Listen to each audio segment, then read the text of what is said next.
Hello everyone. My name is Siti Amina and I have been working in international and local airlines within these 5 years in a row now, and of course as an Open University Malaysia student. As a requirement to pass our grades, there goes my words, and I am thankful for the opportunities given to present this speech to all of you. Well, it might sound silly how many of us get nervous when it's time to give a presentation. But when it is you that has to give up and start giving speech, it is probably does not sound silly at all. In fact, public speaking is a serious business.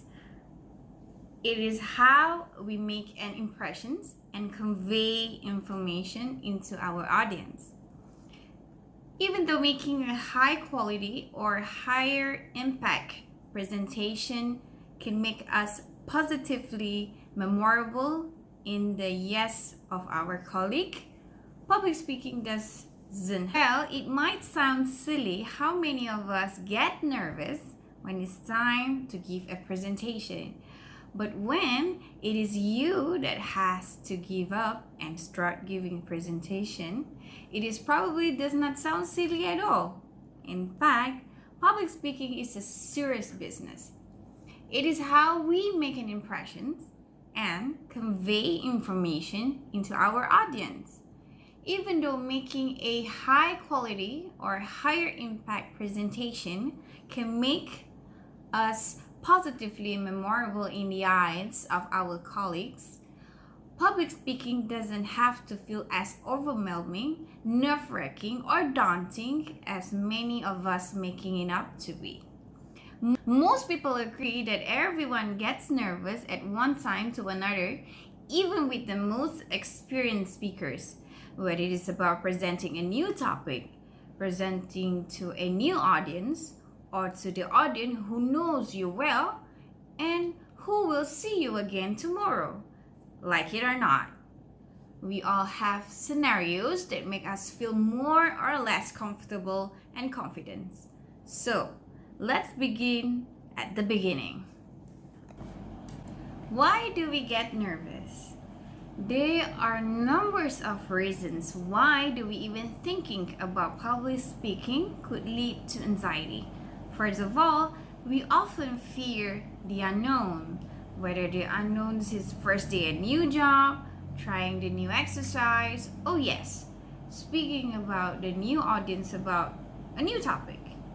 This is an adaptive response. Our brain is smart enough to protect us from entering the positive. Our brain is smart enough to protect us into entering possible enemy territory without thinking that through the consequences. But our brain is smart enough to protect us into entering possible enemy territory without thinking through the consequences. But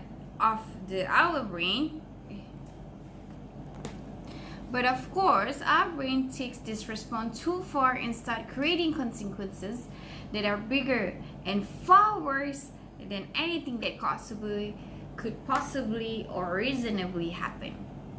Second, in addition to our fear of the unknown, there is anxiety about the known. For instance, if you may have given a recent presentation that did not turn out as successfully as you would have hope. So this time when you are ready to give presentation, your mind reminds of what didn't work last time and replays the audio, the video over and over and over again our last experienced presentation. Why do we start believe that our past experience predicts the next one? We feel doomed before we even begun. However, we choose to be proactive rather than reactive by analyzing what went wrong and what went well. Even all that went well went well, what was you not Even all that went well was that you're not bursting into tears until safely in the elevator We have the tools we need to make a thoughtful game plan for the next time, and yes, there will be always next time. Moving on, here is some of the common fears that people have. Which one that you experience the most? I fear that I have nothing to practice enough, and I will sound like I don't know my stuff. I fear that I practice too much, and I will sound so stiff and stilt. I fear that I don't know who this group is and what are they expecting from me. I fear that I don't know who is this group and I cannot deliver on what are they expecting from me. I fear that they will not like me. I fear my mind will go blank. I fear that I will do something embarrassing and fumble over my words. Or I feel that I won't make it my sense when someone asks me a question that I could not answer. And the worst, most overwhelming and self-defeating fears that most of us have, I fear that I will look like I'm fear. There go. Let's go fear and how to deal with it. What does presentation anxiety looks like and feels like? Some public display of fear includes a pounding of heart, shaking hands and legs, sweaty palms and foreheads, facial tics and twitches, a screaming voice, a flush or pale face. Some more in private displays of fear include nausea, dry mouth, racing thoughts, make us no wonder we fear the fear itself, and that it is a pretty package of. Some more in private display of fear includes nausea, dry mouth, racing thoughts, makes us no wonder we fear of the fear itself, and that is pretty package of symptoms. Now, I want to ask you to close your eyes for a moment. Go ahead, and I will still be with you whenever you open your eyes. Now that your eyes is closed, I want you to imagine that you just won 3,000 or 35,000 USD over a lucky draw, or even if you could possibly imagine that, I want you to imagine exactly how would you feel the very moment that you realize that your numbers are matched. How would you see your body react? Chances are your heart will be pounding so hard that you think you could see it from your shirt. You start to sweat and knees will go weak. You worry you might collapse. Your digestive systems will start to rebel.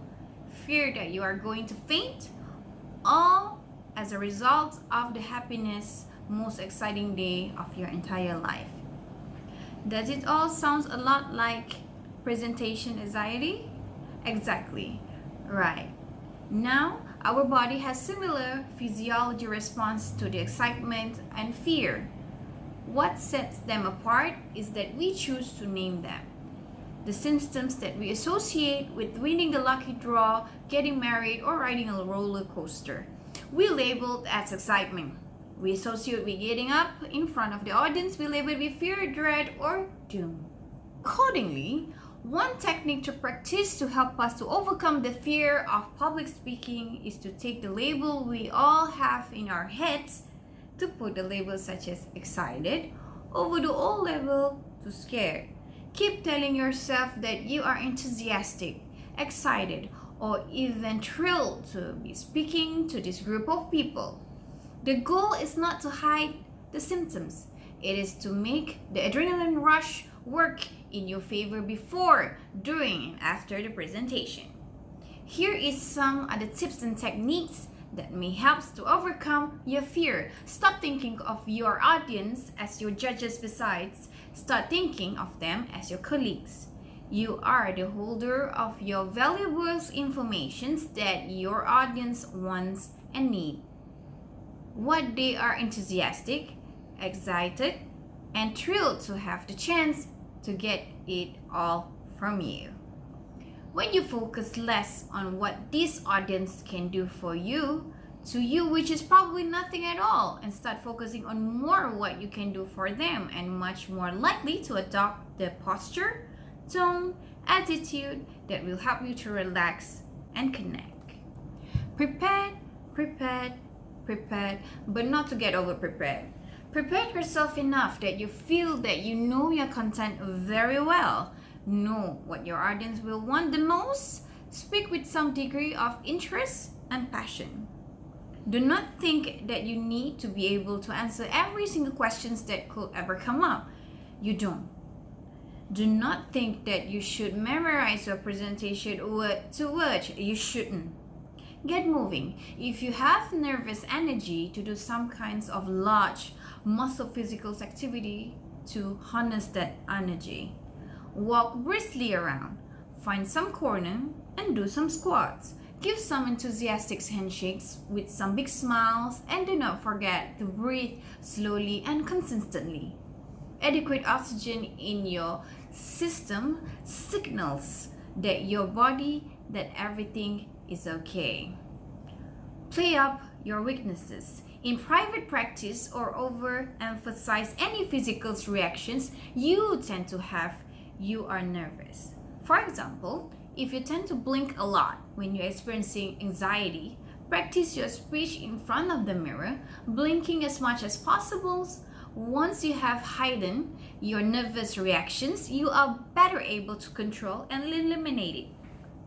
Finally, make yourself laugh, whether you're meant to or not, because laughing may reduce stress.